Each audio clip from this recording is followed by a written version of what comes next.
de agora, você assiste Restaurando Vidas, um programa da Igreja Presbiteriana de Araras. Olá, amigos do programa Restaurando Vidas. Mais uma vez é um privilégio estarmos juntos para compartilhar a palavra de Deus. Nós temos estudado esses dias sobre os 10 mandamentos, o papel que a lei de Deus tem no processo de santificação do cristão. Nós temos, nesse bloco, estudado sobre a relação que a lei de Deus tem com os nossos relacionamentos, ou melhor, quais são os nossos deveres para com o próximo à luz da palavra de Deus. E nesta ocasião, nós vamos estudar o 7º mandamento, que é considerado o padrão de Deus para a pureza da mente e do corpo, bem como para a fidelidade pactual. O 7º mandamento está lá em Êxodo, capítulo 20, versículo 14, que diz: não adulterarás. O que necessariamente esse mandamento nos alerta? Esse mandamento fala sobre o perigo de nossa mente e dos pensamentos que processamos. A Escritura nos alerta que a imaginação pode ter um potencial destrutivo e nós precisamos estar vigilantes quanto a isso. O Senhor Jesus, em Mateus capítulo 5, verso 27 e verso 28, nos diz: vocês ouviram o que foi dito, não adulterarás, mas eu lhes digo, qualquer que olhar para uma mulher para desejá-la, já cometeu adultério com ela no seu coração. É necessário que nós estejamos atentos, porque muitos relacionamentos estão sendo destruídos quando nós damos vazão de maneira desordenada à nossa imaginação e os nossos pensamentos. Muitas vezes, alegando que merecemos ser felizes, pisamos em nosso cônjuge, trocando-o por outra pessoa que nos satisfaça. Deixamos o amor real para abraçar o imaginário, o ilusório, o passageiro. A mente humana carece de atenção por conta dessas coisas. E aqui nós vamos ter pelo menos 2 conselhos que são extremamente importantes para nós preservarmos a saúde dos nossos pensamentos e, portanto, da nossa mente. O primeiro conselho: cuidado com o que você vê. O adultério começa na mente, desce para o coração, subjuga a vontade e manifesta-se em ação. Comparativamente, nós podemos dizer que se a mente é a usina em que processa o adultério, os olhos são um dos canais de abastecimento da matéria-prima impura. Exemplos, nós temos vários na Bíblia, nós selecionamos pelo menos 2. A mulher de Potifar, ela olhou para José e decidiu deitar-se com ele, conforme Gênesis capítulo 39, versículo 7. O adultério de Davi surgiu de sua observação ao banho de Betseba, conforme 2 Samuel capítulo 11, versículo 2. Nós olhamos para esses exemplos da Bíblia e nós podemos dizer que esses exemplos servem para nos alertar nos dias de hoje. Nós precisamos, em nosso tempo, tomar cuidado com as imagens vinculadas nos meios de comunicação de massa. A exemplo, as cenas de nudez e relações sexuais na TV, cinema e internet, bem como do sexo explícito na pornografia. E o que é que nós definiríamos como pornografia? De acordo com o dicionário, diz: tudo que se relaciona à devassidão sexual, obscenidade, licenciosidade, indecência, caráter imoral de publicações, gravuras, pinturas, cenas, gestos e linguagens. Na Bíblia, a palavra pornografia tem a sua origem no termo porneia, que equivale a impureza, adultério, fornicação e prostituição. A possibilidade de desagradar a Deus com o que se via levou Jó a assumir uma aliança de pureza visual que eu gostaria de encorajar a todos nós a vivermos da mesma maneira. Jó, capítulo 31, do verso 1 ao verso 4, vai nos dizer: fiz acordo com os meus olhos de não olhar com cobiça para as moças, Pois qual é a porção que o homem recebe de Deus lá de cima? Qual é a sua herança do Todo-Poderoso que habita nas alturas? Não é ruína para os ímpios, desgraça para os que fazem o mal? Não vê ele os meus caminhos e não considera cada um dos meus passos? Ainda em 1 Coríntios, capítulo 6, verso 9 ao verso 11, o apóstolo Paulo vai dizer: vocês não sabem que os perversos não herdarão o reino de Deus? Não se deixem enganar, nem imorais, nem idólatras, nem adúlteros, nem homossexuais passivos ou ativos, nem ladrões, nem avarentos, nem alcoólatras, nem caluniadores, nem trapaceiros herdarão o reino de Deus. Assim foram alguns de vocês, mas vocês foram lavados, foram santificados, foram justificados no nome do Senhor Jesus e no Espírito de nosso Deus.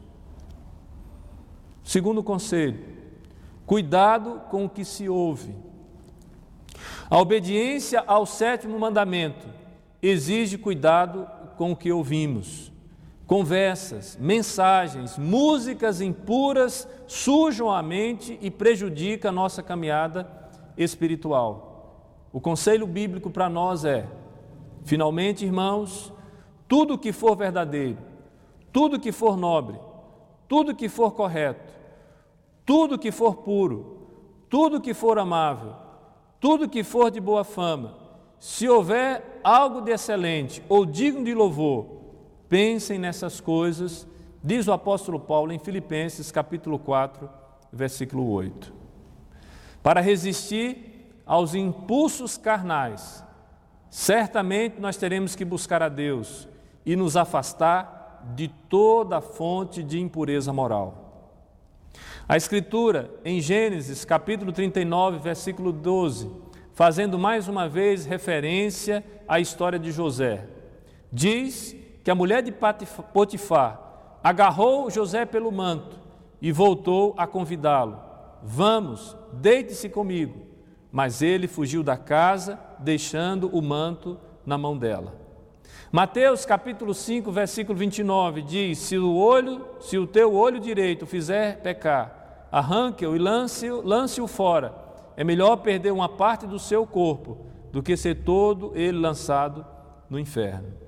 Mateus capítulo 6, versículo 13 diz na oração dominical: e não nos deixes cair em tentação, mas livra-nos do mal, porque o teu é o reino, o poder e a glória para sempre. Amém. 2 Timóteo capítulo 2, versículo 22, a Escritura nos diz: fuja dos seus desejos malignos da juventude e siga a justiça, a fé, o amor e a paz, juntamente com os que de coração puro invocam o Senhor. Em todos esses textos, nós vamos encontrar uma instrução bíblica para que nós preservemos a nossa pureza. É bem verdade que nós podemos ver nesses textos algumas dificuldades interpretativas, como, por exemplo, Mateus capítulo 5, versículo 29. O texto não está falando que, literalmente, eu devo arrancar os meus olhos. O texto está me referindo a qualquer situação que possa me conduzir à impureza, mesmo que essa situação aparentemente esteja revestida de licitude. Eu posso e devo abdicar dela para preservar a minha pureza, tanto mental, como visual, como auditiva, para que assim eu não seja despertado e motivado a transgredir a lei de Deus. Nos compromissos pactuais que nós exigimos das nossas esposas ou que nós exigimos dos maridos, nesses compromissos nós precisamos de entender que o pacto que foi estabelecido exige uma aliança de pureza pessoal. Pertenço a Deus, me consagro a Ele, pertenço ao meu cônjuge, dou-me somente a Ele. Deus e meu cônjuge são minha alegria e prazer. Em um mundo onde nós estamos vivendo um conceito de relacionamento aberto, onde as pessoas não se pertencem mais, onde as pessoas não querem assumir compromisso umas com as outras, onde nós somos estimulados por conta de toda a propaganda, de toda a mídia carregada de um erotismo exacerbado. Nós somos convidados à pureza moral, a consagrarmos os nossos olhos, a consagrarmos os nossos ouvidos, a termos um estilo de vida que respeita a fidelidade conjugal. Esse é o conselho da palavra de Deus. Não adulterarás. Não profanarás o pacto, seja este feito com Deus ou seja este feito com o seu cônjuge. Nós precisamos manter este pacto de pé, cumprir os parâmetros, as diretrizes que nós recebemos da parte de Deus, dizendo sim à fidelidade. O pacto não envolve, meus queridos, apenas a fidelidade sexual. O pacto envolve também dedicação incondicional e vitalícia ao bem-estar do nosso cônjuge. É pecado deixar de amar, honrar, cuidar ou permanecer mutuamente honestos um para com o outro. É o que nos ensina a Escritura, a palavra de Deus. Portanto, nesse conceito que nós estamos trazendo aqui, nós esperamos que as suas relações possam estar de acordo com esses parâmetros.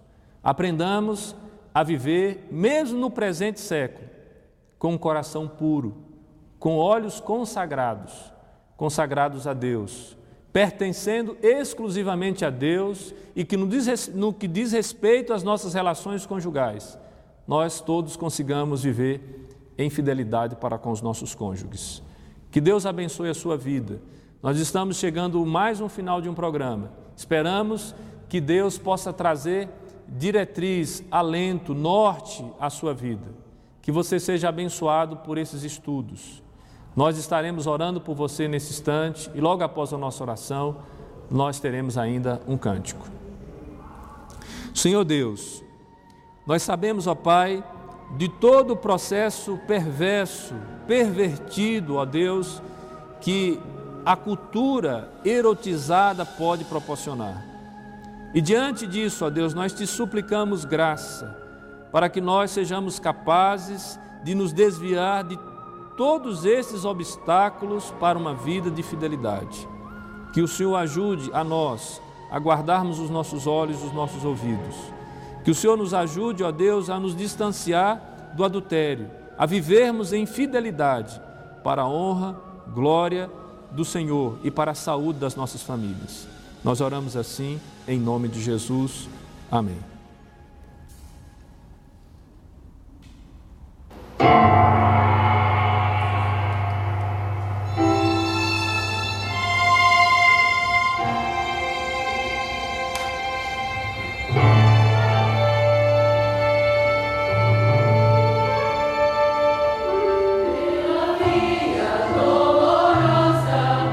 Jerusalém chegou, seu homem carregando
Restaurando Vidas, um programa da Igreja Presbiteriana de Araras.